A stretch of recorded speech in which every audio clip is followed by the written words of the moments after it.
ഡിവോഴ്സിലൂടെ കടന്നു പോകുന്ന കുട്ടികളെന്ന് പറയുമ്പോൾ അവർക്ക് ഒരുപാട് തരം എക്സ്പീരിയൻസസ് ഉണ്ടാവും ഡിവോഴ്സിൽ തന്നെ. പല രീതിക്കാണ് പല കുട്ടികളെയും പാരൻസ് ട്രീറ്റ് ചെയ്യുക.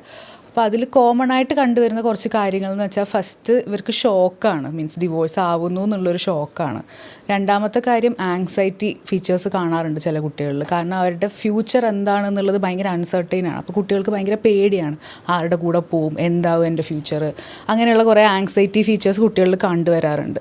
പിന്നെന്ന് പറയുന്നത്, ഈ പ്രോസസ്സ് നടന്നുകൊണ്ടിരിക്കുന്ന സമയത്ത് കുട്ടികൾ അക്കാഡമിക്കലി ഭയങ്കര വീക്കാവും, സോഷ്യലി വിത്ഡ്രോ ചെയ്യാൻ തുടങ്ങും, ഭയങ്കരമായ സാഡ്നെസ് ഉണ്ടാകാൻ തുടങ്ങും.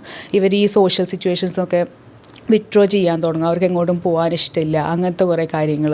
പിന്നെയെന്ന് വെച്ചാൽ ഇവർക്ക് ഭയങ്കരമായൊരു ഗിൽട്ടൊക്കെ ചില കുട്ടികളിൽ കാണാറുണ്ട്. അതായത് അവരാണ് ഇതിനൊക്കെ കാരണം എന്നുള്ളൊരു തോന്നൽ. പിന്നെ ചില കുട്ടികളിലൊക്കെ ആണെങ്കിൽ പ്രോപ്പർലി ഡെവലപ്മെൻ്റ് ഉള്ള കുട്ടികളാണെങ്കിലും ചിലർ ബെഡ് വെറ്റിങ് പിന്നെ ചെയ്യാൻ തുടങ്ങും. അങ്ങനത്തെ റിയാക്ഷൻസൊക്കെ പലതായി കോമൺ ആയിട്ട് കുട്ടികളിൽ കാണുന്നൊരു കാര്യമാണ്.